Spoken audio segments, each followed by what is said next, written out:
CP Rai ji, फिर तो अब तस्वीर यही साफ हो रही है कि बस जेपी के नाम को सियासी तौर पर भुनाना है, अपनी राजनीति चमकाना है। समाजवादी पार्टी का यही मूल मंत्र सामने निकल कर आ रहा है फिर तो सीपी राय साहब।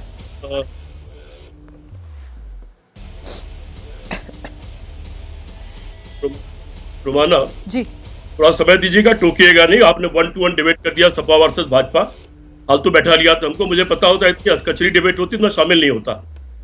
और 3-4 पॉइंट की बात करूंगा। पहली बात तो भारतीय जनता पार्टी, उसकी सरकार ये कह रही है कि किसी को वहां इसलिए नहीं जाने देंगे क्योंकि वहां पर निर्माण चल रहा है। निर्माण 2018 से बंद है और अभी हमारे साथी शुक्ला जी ने कहा कि जांच चल रही है। जिसके खिलाफ जांच चल रही वो सेठ जी, इनके सांसद है, राज्यसभा मेंबर है, पुरस्कार मिला है उनको भ्रष्टाचार करने का। दूसरी बात, अगर सरकार ये कह रही कि अखिलेश यादव को वहां भेजा नहीं गया सुरक्षा कारण से, वहां सांप बिच्छू है, ये तो सरकार के लिए डूब मरने की चीज है। जयप्रकाश नारायण के नाम पर बने हुए एक जगह को और जयप्रकाश नारायण की मूर्ति को आपने सांप बिच्छू से घेर रखा है, आपको डूब मरना चाहिए। जयप्रकाश नारायण के कंधे पर सवार होकर के भारतीय जनता पार्टी यहां तक पहुंची है, उसको डूब मरना चाहिए। और दूसरी बात, जयप्रकाश नारायण 1942 के बहुत बड़े योद्धा थे डॉक्टर लोहिया के साथ। 42 के आंदोलन में सारी कांग्रेस पार्टी गिरफ्तार हो गई थी, जयप्रकाश जी भी गिरफ्तार हुए थे, लेकिन बिहार की जेल उनको रोक नहीं पाई। उतनी बड़ी बाउंड्री फरांग करके वो चले गए, नेपाल चले गए, जहां से उन्होंने स्वतंत्र रेडियो चलाया था।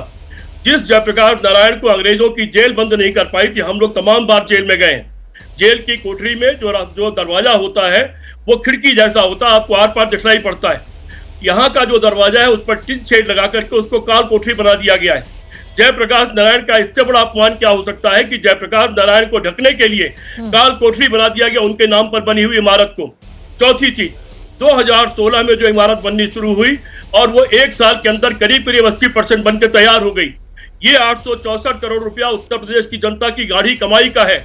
आप कौन होते हो? आप जांच करते रहते, लेकिन आप कौन होते हो उस 864 करोड़ रुपए की को जो धनराशि लगी उसे बर्बाद करने वाले? आपने शुरू में अच्छा कहा, उसे खंडहर आपने क्यों बनाया? आप कौन होते हो?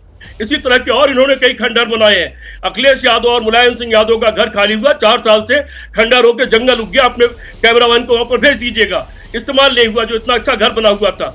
ये ऐसी सरकार है जिसको कुछ आता जाता नहीं है, जिसको सिर्फ तोड़ना और विध्वंस करना आता है, जिसको बुलडोजर चलाना आता है। और अगर कार्रवाई करनी थी तो संजय सेठ पर करना चाहिए था, जिस संजय सेठ को पुरस्कार में आपने राज्यसभा मेंबर बना दिया है। तीसरी बात, जयप्रकाश नारायण की मूर्ति अगर कहीं पर है तो, और बीजेपी अगर आज आई है सरकार में तो इसलिए आई है कि कांग्रेस की सरकार रही या कोई और सरकारें, सबने बीजेपी को सड़क पर निकलने का मौका दिया, उन पर मुकदमे कायम नहीं किए, घरों के दरवाजों पर पुलिस लगा के रोक नहीं दिया और आप लोगों को घरों से निकलने नहीं दे रहे। अगर जयप्रकाश नारायण के नाम पर वो इमारत बनी और वहां इतनी बड़ी मूर्ति लगी है तो आप कौन होते हो रोकने वाले उसको माला पहनाने से? आप कौन होते हो? ये जयप्रकाश नारायण का भी अपमान है, लोकतंत्र का अपमान है। और अटल बिहारी वाजपेयी ने 4 अप्रैल शायद डेट थी 1980, जब भारतीय जनता पार्टी बनी थी, उसमें कहा था हमारा उद्देश्य गांधीवादी समाजवाद होगा। क्या गांधीवाद यही है? लोगों पर लाठी चलाना, बुलडोजर चलाना, लोगों को घरों में कैद कर देना? इसका जवाब भारतीय जनता पार्टी को देना चाहिए। ये जयप्रकाश नारायण का अपमान है। वाजिब सवाल सर, मैं जवाब नागरिक का यह हक है बिल्कुल कि जिसको मानता है, जिस देवी देवता महापुरुष को, उसके मूर्ति पर माल्यार्पण करे, वहां जाके विचार व्यक्त करे।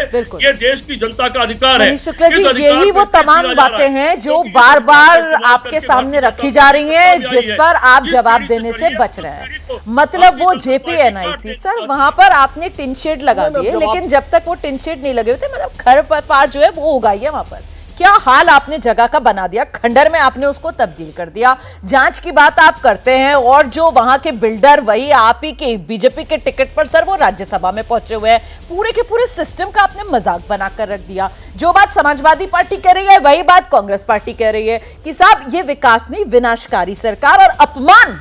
इन्होंने जयप्रकाश को यहां पर टिन शेड लगाकर, कांग्रेस पार्टी सीपी राय साहब तो कह रहे हैं कि बताइए काल कोठरी बना दिया उन्होंने। तो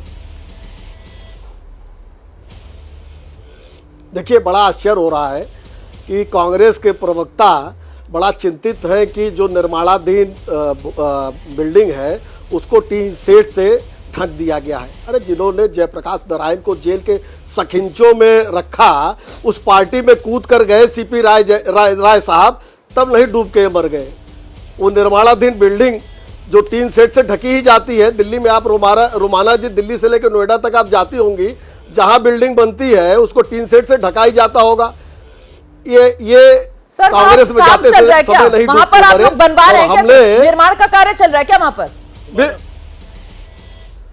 मनीष शुक्ला जी बिल्कुल, मैं बताता हूं आपको पूरा, मैं फैक्ट्स बता देता हूं, मैं फैक्ट्स बता देता हूं। देखिए बीच में नहीं राय साहब, बीच में नहीं सीपी राय जी, शर्म आनी चाहिए आपको डूब के मरना चाहिए। आप कांग्रेस की गोद में चले गए और आप भाषा का इस्तेमाल कर रहे हैं, जयप्रकाश परिपक्वता के साथ यहाँ पर बैठकर इन्होंने चर्चा कहा कीजिए डूब ना। के मर गए, आराम से डूब के मर जाना आप चाहिए। लोग सब संयम से, इन्होंने कहा आप लोग डूब के मर सब जाना प्लीज चाहिए, संयम से अपनी अपनी बात इन्होंने रखें। कहा, आप लोग सब इतने इन्होंने कहा सम्मानित लोग हैं सर, दर्शक आपको सुनता है, क्या वो विचार बनाएगा आप लोगों के बारे में? ठीक है, मैंने मिस कर दिया सर, सॉरी। सीपी राय साहब आप प्लीज जरा संयम के साथ, ठीक है, एक सेकंड। राय साहब मैंने आपको पूरा मौका दिया, पहले जरा मनीष जी को सुनिए, उसके बाद मैं दोबारा आपके पास आऊंगी सीपी राय जी, प्लीज। लेकिन पहले आपको मनीष जी को सुनना होगा, उसके बाद आऊंगी आपके पास। आप सुनिए मनीष जी को पहले, मनीष जी जवाब दीजिए, उसके बाद मैं सीपी राय साहब आपके पास आऊंगी सर। कांग्रेस की गोद में जाके बैठ गए जिन्होंने जयप्रकाश नारायण को जेल में डाल दिया, डूब के हम मर जाएं। अगर जयप्रकाश नारायण जी होते आज तो उस बिल्डिंग में जाने से स्वयं मना कर देते, जिसको अखिलेश यादव ने भ्रष्टाचार का अड्डा बना दिया। 421 करोड़ रुपए का प्रोजेक्ट 868 करोड़ में नहीं बना पाए और जाते जाते उसको 936 करोड़ करके गए। हमारी सरकार ने जो जांच की है, जो वहां बनाया है, अनर्गल प्रलाप कर रहे हैं यहाँ बैठ के भारतीय जनता पार्टी के प्रवक्ता। वो बन के तैयार होगा, देखिए अब कल ही खुल रही है, पढ़ के मत बोलिए, अनर्गल प्रलाप है ये। गड़बड़ी की। जैसे ही घड़ी का काटा दोपहर 2:30 पे आए, बबीता जी का दिल सास बहू साजिश के लिए मचल जाए।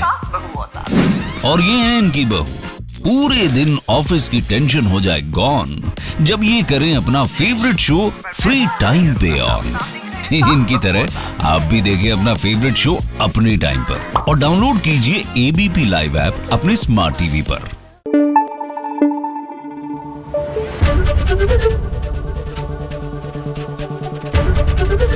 एबीपी न्यूज आपको रखे आगे।